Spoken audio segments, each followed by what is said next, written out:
আসসালামু আলাইকুম, কেমন আছেন সবাই? আজ আমরা কথা বলবো গুলিস্তানের শাহবাগী কিনে 12 বাতারি কুত্তার বাচ্চা দিনে দুপুরে বাবা সেবন করে।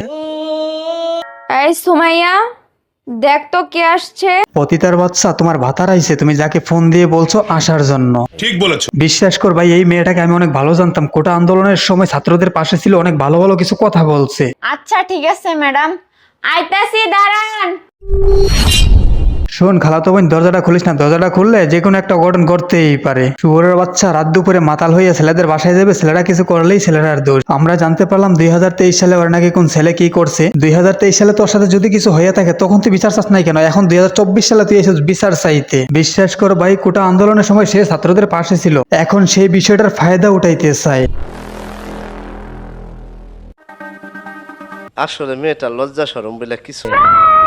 ঠিক বলছেন, রাস্তার মাগিদের লজ্জা শরম থাকে না। একটা মেয়ে কতটা খারাপ হইলে এই কাজ করতে পারে। আচ্ছা আমরা এটা মেনে নিলাম, তোর সাথে 2023 সালে যা কিছু হয়েছে সেটা অন্যায় হয়েছে। তাহলে তুই যে কাজটা করছো সেই কাজটা কি ভালো করছো? তুই নেশা করে রাত্রে ছেলের বাসায় গেছিস, এই জন্যই তোর সাথে দুর্ঘটনা হয়েছে। ছেলে কিন্তু তোর বাসায় আসে নাই।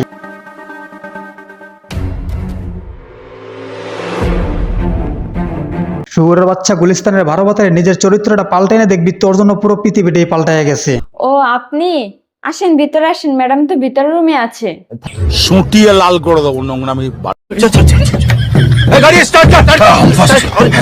শুয়োরের বাচ্চা, নিজের গোয়ায় নিজে বাস নিছিস, তারপর দোষ দেশ ছেলেদেরকে। তোর বিচার করবে কে? তোর ভিডিওগুলো প্রত্যেকটা মানুষ বাংলাদেশে দেখতেছে।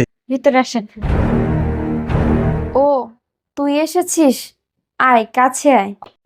इन छोटे मोटे प्रोग्रामों से कितना कमा लेते ডাকলো ভাই, কত টাকা ইনকাম করে সেটা বলতে পারবো না, তবে একটা বিষয় বলতে পারবো, এই ব্যবসার মধ্যে অনেক টাকা। শুয়োরের বাচ্চা, 12 বাতারে তুই ডাইকা ঘরের মধ্যে শুভাকাঙ্ক্ষী নিয়ে আইসস, তারপর তার সাথে আবার খারাপ বিহেভ করতেছ। বিচারটা আমি আপনাদের কাছে দিলাম। 2023 সালে তার নির্যাতনের বিচার চাইতেছে সে 2024 সালে। বিষয়টা আপনারা বুঝতে পারছেন? আমি কিন্তু বুঝে গেছি। ওই যে ছাত্রদের পাশে ছিল কোটা আন্দোলনের সময়, সেই বিষয়টার ফায়দা উঠাইতে চায়। তার বাচ্চা, তোরা একটা কথা বলি, বাংলাদেশে মানুষ বোকা না। তোর এই ভিডিওগুলো দেখার পরে মানুষ নিজেই বিচার করবে তুই কোন ফ্যামিলির মেয়ে। আল্লাহ হাফেজ, ভালো থাকবেন সবাই।